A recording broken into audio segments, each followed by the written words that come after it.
Lovely people, good morning to you and welcome to God's Love You channel, the home of news. Here we react to all forms of videos, local, international, especially what is happening in Nigeria. So today's video is a very interesting one, and I would like each and every one of us to watch this video. I want you to hear what this man, is it Dele, a Yoruba man, just listen to what he said about the Igbos. It is only a fool who do not know the value of what they have. Just listen to this man. I listened to this video. You are going to listen to two different videos in this particular one. Like you see, my nose is still blocked. The weather is really dealing with me, but it will not stop me from recording or presenting videos to you. Also pray for me that God should heal me. So let's listen to this. The Igbo man learned that the government has nothing for him. So he learned to survive on his own. You will rarely ever find an Igbo man applying to the civil service or looking for a salaried job. So the average one, even the ones I went to university with, they will go and attach themselves to somebody in the market. They will learn a trade. So they learned to do without government. They learned to discount the government completely, which means that the Igbo man is better equipped than any other Nigerian to cope with our current circumstances, where the government has become completely useless. The Igbo man was already prepared for the uselessness of the government. So now that he is prepared for it, and everybody else have now decided to stigmatize the Igbo man, I can't blame the Igbo man for turning around and saying, it's none of my business, oh, enjoy your government. He didn't enjoy anything from the government before. So for somebody, and I'm talking about the average Igbo man who is like me and you. I'm not talking about the Ojis or Kanus of this world or the Okorochas of this world who have always fed on the grievances of Nnamdi Kanu and made money by appeasement of government and then presuming to speak on behalf of. I'm not speaking to those ones. I'm speaking for the average man on the street who grew up believing that he has no portion in Nigeria, which was what fed the Biafran spirit and the demand for Biafra even 50 years after the Civil War. So I'm not speaking to the man on the street of Ala Igbo. I'm not speaking to the trader in Alaba or at Aspanda or at Ladipo.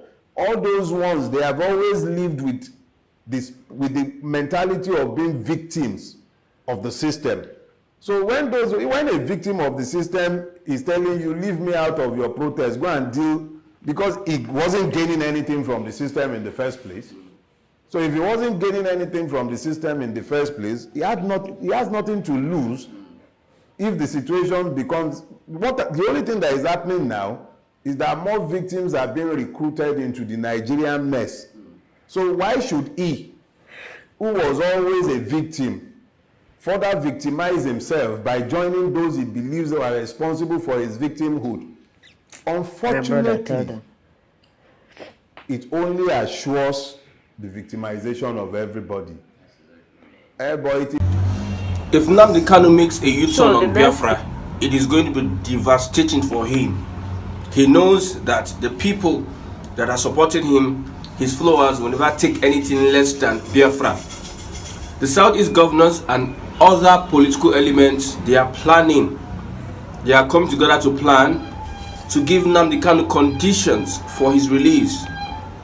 Already, from what they are saying, from their body language, you see that it seems they know that this guy will be released soon, and probably politics is coming into play. We are all left in the dark. They are the players. They are the ones that go to visit Nnamdi Kanu. They are the ones that is visiting the Attorney General of the Federation. They are the ones that are having access to the government that will release Nnamdi Kanu. We are by the sides watching and looking at what will happen, reading the signs, the handwriting on the wall. But what I saw with these Southeast senators just recently coming together for the release of Mazi Nnamdi Kanu after the governors from the Southeast also came together, I see hypocrisy. I see Nnamdi Kanu being given conditions to drop Biafra agitation, not to make noise. on Biafra if he's being released. It seems they have this confidence that yes, they have a hold on Nnamdi Kanu to stop Biafra agitation. But this is a message we know and they know that this agitation is bigger than everybody and anybody. Bigger than Ojukwu, bigger than Nnamdi Kanu. This is Biafra. We're not talking about a person. If the Nigerian government continues its injustice on the southeast and the Nigerian people, the Igbo people, they will never have peace until they give people that have the right to self-determination freedom. Nnamdi Kanu is not the basis on which Biafra is standing. He is just a servant of the Biafran people. I'm saying this in case wherever Mass Nnamdi Kanu is, whether in DSS detention or whether in somebody's house, or whether talking to some persons, in case Mass Nnamdi Kanu will tell us that he is compromising, he should know that the next seconds he's done away with. He knows the game better than every one of us. He knows the game better than every one of us. We are supporting fairness to human life, justice and freedom. This is what the Nigerian government is not giving the Southeast when it comes to having a stake in Nigeria and the national cake. The mirage created by the British. So the Igbos are seen as third, fourth, fifth, sixth class citizens in the Nigeria we find ourselves today. So we are asking that it is better we determine ourselves. We go into self-determination to get a country of our own. If you think that kidnapping, abducting, seizing, arresting Nnamdi Kanu from Kenya will stop Biafra agitation, they knew that that failed. They tried it, it failed. The DSS put Nnamdi Kanu in their custody so as to cause division in IPOB. You have that information. That did not materialize as they expected it. They select people that will come to see him, divide and rule tactics. These people can come and see him. When these people are coming to see him, will stop. So they have different information. They did that, disobeyed court order to return him to Kuje prison and kept him incarcerated in their custody. Yes, we don't trust the Southeast governors. We don't trust the Southeast lawmakers, the senators. We don't trust any of them. Nnamdi Kanu is going to be released at a point of freedom, not when he is under bondage. You cannot negotiate with somebody. You don't give somebody condition for this struggle under bondage. Let the courts be just. Let them determine how they got him from Kenya. If they can be able to determine that justly, if the federal government is at fault, they should return him back to Kenya and start the extradition, the process of extradition back to Nigeria. So whatever allegations he's going to face, whether he incite violence, whether he's in charge of an armed group that pick up arm against the state, that will be secondary. If the court discharged and acquitted him, if he was granted bail in 2017 and the army went to his house and chased him, killed people in his house, and as a matter of self-defense he ran away, you say it's jump bail. How do you prove that? You could not prove those things in court. Yes, the Southeastern senator said that anything that has to do with the court will complicate issues. It's going to complicate issues. There's nothing that is going to come out of the court. Anything they are doing there is God's running around and never achieving anything. The Nigerian government knows that if they go through the courts, they will not have any tangible thing to pin him down. Forget about the public opinion. Everybody knows what they are doing. The lawyers know what they are doing. They might have a case against Nnamdi Kanu, but how to prove it, that is the issue. So because they will not be able to prove it, they start re-strategizing, regrouping, yes, delaying tactics, and we'll spend 4 years. So now these guys are saying, instead of all this, we are giving conditions to Nnamdi Kanu, and these conditions he has agreed. That is what Naya Baribe said. That Nnamdi Kanu is saying, he said he's willing to agree to any of the conditions they give to him. And that is what I'm interested in, that thing that Abaribe said, that Nnamdi Kanu is willing to give in to any conditions they give him. He said the traditional rulers are involved. He said Southeast politicians, businessmen, clergymen are involved. They are willing to stake. So far, he agrees to their condition. What do you think will be the condition given to Nnamdi Kanu? I've been saying it in all my broadcasts. I've been saying it that the position of the federal government will never be allowing Nnamdi Kanu go free without telling him to stop the agitation of Biafra. So if these guys, as much as we are seeing them coming out, if eventually Nnamdi Kanu comes out through their persuasion, through their own negotiating on their own terms, just know that there is something fishy. Just know that there's a compromise somewhere. If he comes out as a result of what these guys are doing, these lawmakers are doing, because the interview granted with the press spoke a lot about that their hands are tied. Like I said before, the hands of this government, they are tied to release Nnamdi Kanu, because some things are happening in the southeast that might jeopardize the current state of Nigeria. Insecurity in the southeast will affect the whole country. Insecurity in the southeast will not make the country move forward. Yes, if you have insecurity in the southeast, how do you tackle insecurity in the north? The behemoth of insecurity in the north, how do you tackle that? The Nigerian military is being overstretched. People are being killed. The insecurity situation is getting out of hand. Just today, a full luxurious bus, everybody there kidnapped. Just today. No sight of the police, the army, or the Mopo, none of them. The security situation is getting out of hand. And when you look at recruits into the Nigerian army, most of these South youths don't want to join the army. And you have these northern guys, of which you have saboteurs who will want to join the army. And they are Fulani, hegemony, terrorist apologists, Boko Haram apologists. Fill up our military space. At the end of the day, it's difficult for us to fight against insecurity. Like the Sultan of Sokoto said, it will take years for insecurity or banditry to be dealt with in the north. So we are sending a message to Nnamdi Kanu that please and please, you started this, you must finish it. You started this. The support you're getting is massive. If you are tired of doing what is right by Biafrans or standing for Biafrans, you are on your own.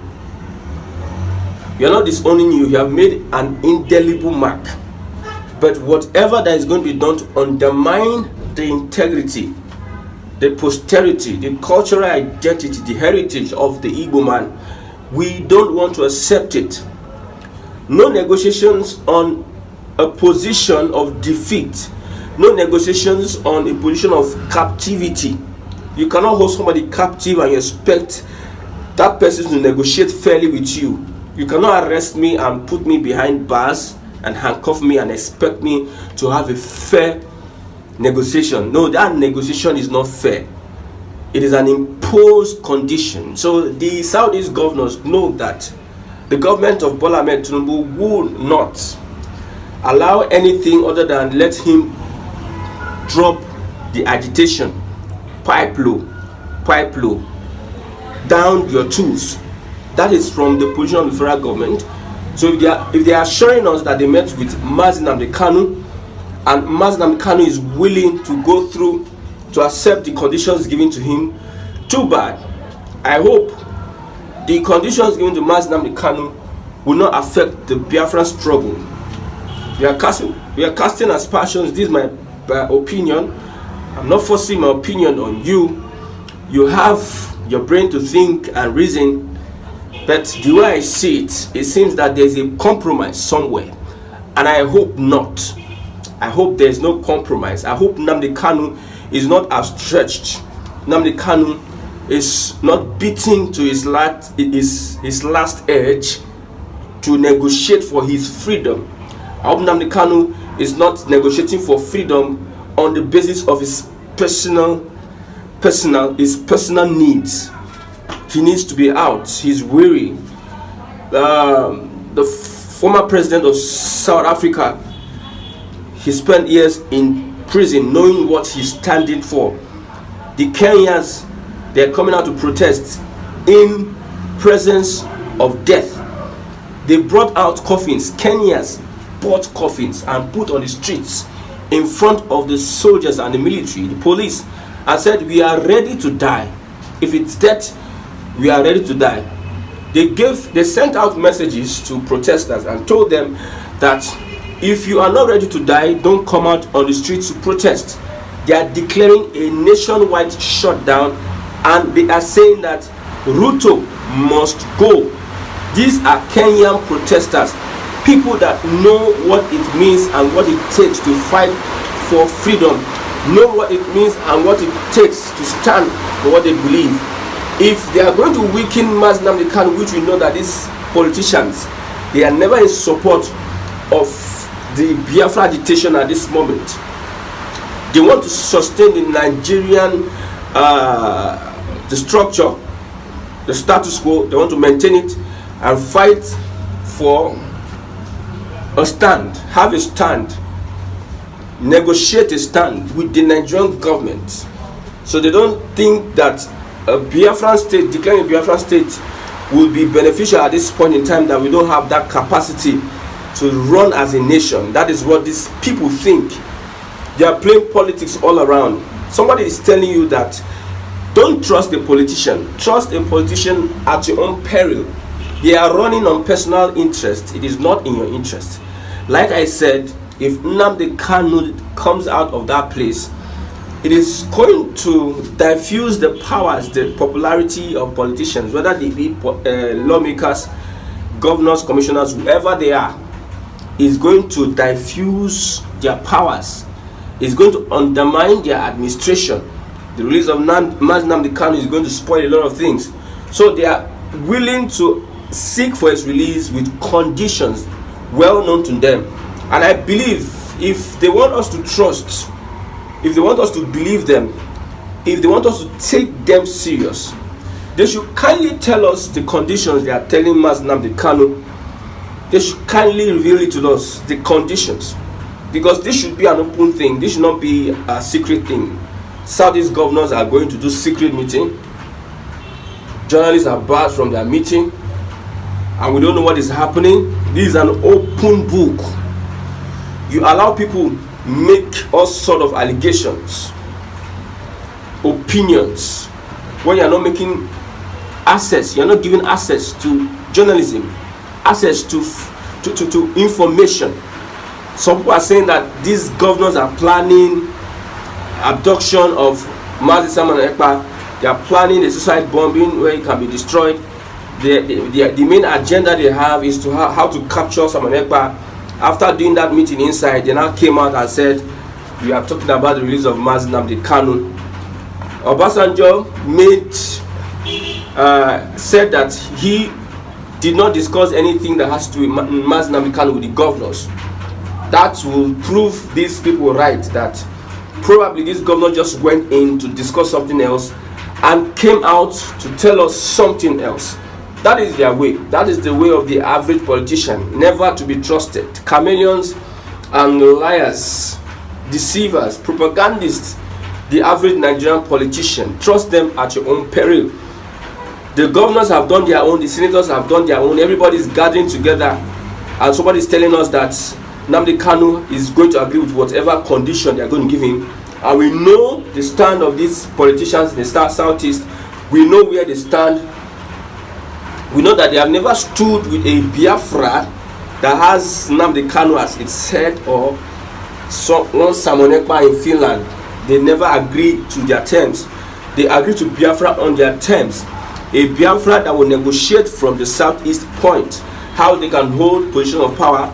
This position of power will be held by them and their children and their children's children and their circles, their clique. They are the ones that are